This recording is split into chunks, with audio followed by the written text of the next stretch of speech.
Like he usually is, my next guest is engaged in what I think will probably be fight of the night. He's taking on Alex Morono this Saturday, UFC on ABC4. It is Tim Means, the Dirty Bird, back here on the program. Tim, how are you? I'm doing good. Finishing up fight camp, getting into the weight cut, so all the fun stuff's getting ready to start. For sure. And glad I got you on a Monday. I know not when the cut's starting and everything. I know that's never fun, but we haven't seen you since October. We're talking about a fight here in May. Was this the right amount of time off for you? Because I know obviously you have a lot of responsibilities outside the cage as well with coaching and all that stuff. Yeah, getting the wrestling season finished up, getting the high school kids done, my own kids in their sport. So took some time, got healed up. I've had some injuries last couple fights, so it's the right time to get into a fight. It's getting warm right now, so I want to do some traveling when we get done, and got some wrestling tournaments to get to in the summertime. So let's get a fight out of the way. What did you learn the most in that fight against Max Griffin? Split decision. What did you take away from that you're bringing into this fight? A little bit better accuracy in my striking, starting a little bit sooner. I'm been getting out the gate a little late, so we've been trying to make those adjustments. I think in the third round, I got stuck. I got stuck on the fence in an awkward spot, and it took me a little while to get free. So, mainly just getting put back in those spots, working on elevators and lifts and things to get hips free. So, old dog, still learning new tricks, and still here. Yeah, we're always learning, man. Doesn't matter how old you are. I like that attitude. That's that's a good one to have. So they tell you you're fighting Alex Morono. You must have been pretty excited because Alex is a guy kind of like your last opponent. He's going to engage. He's not going to sit there and make it a point fight, right? Just tell me your initial reaction to getting this fight. I think he's one of the few guys that I face that throws more volume than I do. He lands a little bit less than I do accuracy wise, but he's a guy that'll get in your face, come and find you, try to hurt you. He stopped some really good guys. Tenacious. This is a fight that's been brewing a long time. I got a lot of respect for Alex. But these are the fights that as a competitor you sign up for and you want to be involved in. Tell me a little bit about training camp. Who've been some of the main guys that helped you get ready for this fight? All the guys at Finn and HB, and I have Billy Feldez, Sherwin Price, got a lot of good guys over there, bringing in a lot of good boxers, a lot of guys that throw big looping shots. I get a lot of the boxing names wrong with a lot of gyms here. So, just got to think, Coach Arlene setting everything up boxing wise, kickboxing wise, Coach Tom, Coach JJ are the main guys, still throwing the recipes into the mix. So, right now it's, I keep getting asked about my age and stuff, but right now I can still make weight cuts and still get through training camps and still prepare correctly. It's something that has to be done. I turned 39 in February. I understand that the window's closing or whatever, but it's not shut yet. So excited for this fight, excited for the opportunity. And right now it's just the hardest part's the training camps and cutting the weight. I don't know if I've asked you this before, but do you do much sparring in training these days? Just because I know for some fighters, it's like they kind of already know how to strike. Like, why take that damage? Like, how do you approach that? Because I know, like Robbie Lawler, for example, I know he said in recent interviews he doesn't do much sparring in camp anymore. What's your take on that? Yeah, I've done very little for years now. It's once a week, if that. If I'm not in camp, it's hardly at all. A lot of technique, a lot of cardio, a lot of footwork.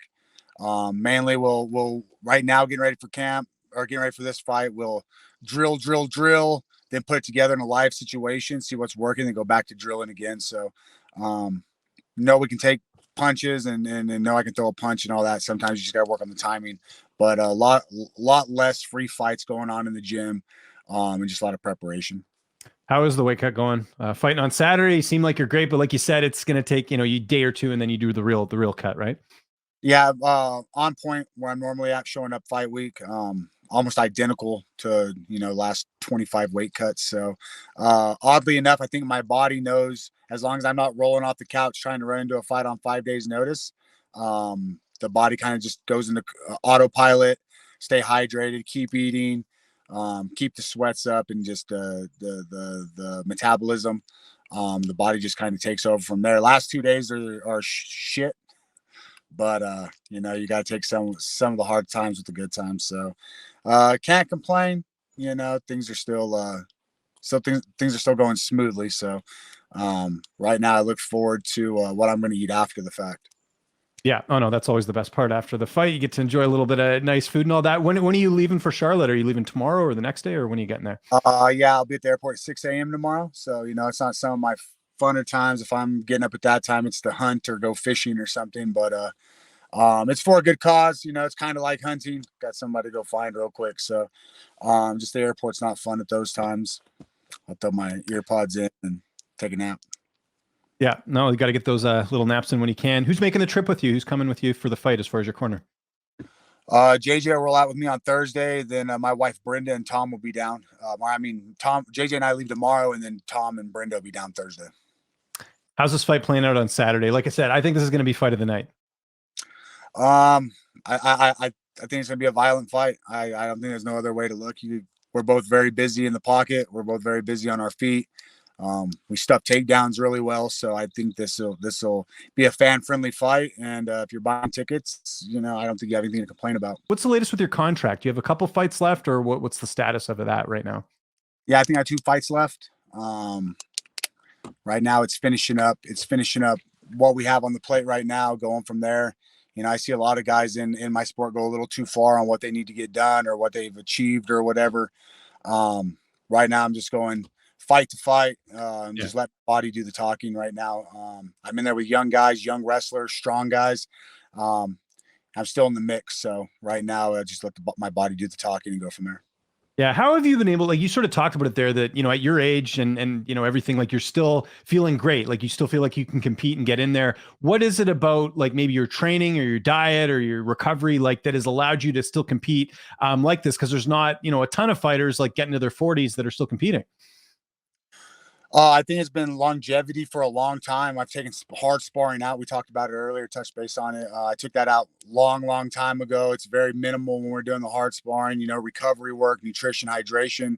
All that stuff it has been kicked into another gear. I really had to do my due diligence, learning how to, properly hydrate into the nutrition we just talked about. So I think long term that's carried on. And I think DNA wise and scientifically, I just went through puberty late. So I got a little bit of time to catch up and go from there. I'll take that. That sounds good. You mentioned hunting. I don't know if we've talked about this before, but like what do you hunt and like how like do you go on like long trips? Like what? Tell me a little about your hunting because actually a lot of fighters do hunt. Yeah, I do. I have elk this year for bow. Left to right. I got into bow hunting a few years back. We always get something with the rifle, and it just doesn't seem fair. So, getting in their element, putting the miles in, putting the hike in, getting it done. Even with the rifle though, you're way back in the hills. You're 4 or 5 miles back. It's work getting stuff out. So, respect Mother Nature. You got to be in shape to get back there. Better have your GPS on you just in case some crap goes down. But all in all, it's just finding myself, mentally, physically, and looking for new challenges. So, wife's into it, so we got to go down bottom of the hill. I'm looking down. I got a bunch of pine trees and acres down here at the bottom of the property, sites and targets all set up down here. So, it's a cool hobby. It's a cool getaway, and just get in touch with Mother Nature and go from there. Have you ever hunted up in Canada before? No, I have not. Okay, I'm Canadian, so I was wondering because it's pretty big here too. So like in certain areas, especially. So yeah, you guys have like big scary bears and the ones that eat yeah. you. We have black bears. Yeah. So we have black. So I live in Vancouver, which is on the west coast, and we have a lot of black bears, brown bears, like up more so towards the mountains. But like, there's even a golf course that's like up north, and there you'll see bears on the course. It's crazy. So. yeah, we have like big mountain lions and stuff here. You have to keep an eye out for stuff like that. Mountain lions, really? I didn't know that. Yeah, we have. My brother-in-law got a mountain lion up here at Pecos a couple hours up the road here. It was like the 4th biggest mountain lion in the nation at one point. Wow. I have a picture of it. He's like above his fireplace there in Oklahoma. But yeah, it wasn't a small cat. It's 2 sizes of my Rottweiler, and I got a 110-pound Rottweiler. He was 2 of him. Yeah. So, that's crazy. That's something I want to run into. Yeah. In the wild, those guys alone. I don't want nothing to do with those dudes. I want to leave them alone. And certainly don't want to run into you in a fight, Tim. We're looking forward to it, man. This Saturday, UFC on ABC4. If there's anyone you want to thank before we get out of here, any sponsors or any social media you want to mention, I'll give you the last word. Venom and the UFCs, they take care of me. I don't have the same complaints as a lot of other guys. We we negotiate the numbers that we like. But mainly my management team, Wild Bunch management, and Fitting HB with my team, my wife and kids that they bear down and help me get things done here, and my family in general that have been so supportive over the years, and I really wouldn't be sitting here without them. I gotta thank them, and then good job with the Moriarty Pinto wrestling team this year. They had a lot of new guys, fought their butts off. Not everybody got the outcome that they wanted, but a lot of effort in the room. I look forward to watching those guys and gals succeed through summer workouts and getting back into the season. So just shout out to all my people. I love you guys. You guys know that.